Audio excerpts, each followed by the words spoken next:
Hi friends, I want to thank you for joining us for our Lent Devotional journey. This is the Silent Saturday, the Sabbath in between Good Friday when Jesus died and Easter Sunday morning. There's a significant event on this day. It's the Silent Saturday when nothing happened. And the waiting is the significant event. There's the gap in between Jesus' death, what has happened, and what will happen, the coming resurrection. For the people of God on this Saturday, they're just waiting in silence. They're resting, they're observing the Sabbath.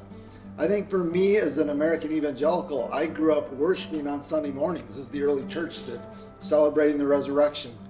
But there is a lost discipline of Sabbath maybe for me. I grew up learning that I should enter into the Sabbath rest of God 7 days a week. I should be at rest, at peace in my heart. So I've missed observing that the Sabbath was in between Good Friday and Easter Sunday morning.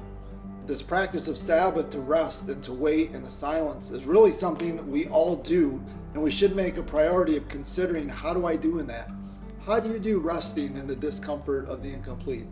How do you do resting on a silent Saturday when God has not spoken what is to come, when God is not revealing to you what's going to happen? I realize for myself, this is kind of most of my Christian journey. My sanctification is all the time between when I became saved and I trusted Jesus as my Savior and Lord, an exciting event in my life. I'm so thankful that Jesus has forgiven my sins. And I look ahead to the second coming of Christ when I will see him face to face. And then the middle between my salvation and my glorification, there's this season of waiting on the Lord. Sometimes it feels like he's just silent in my life. And I'm learning to trust him more and more in the silence. I'm learning to be at peace in this season of sanctification where I am known by God, but I don't yet fully know what I will know when I see him face to face.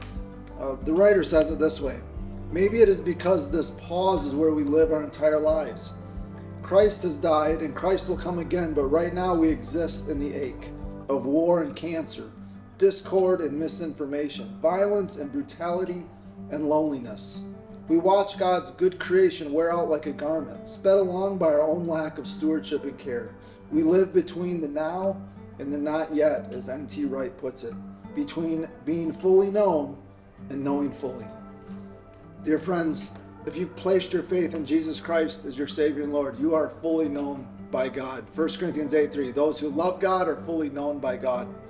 But the Bible also says that we will not know fully until we see him face to face. So much of our life is like looking at a dim reflection or a frosty glass. But one day we'll see him face to face and we will know fully. So friends, be at peace.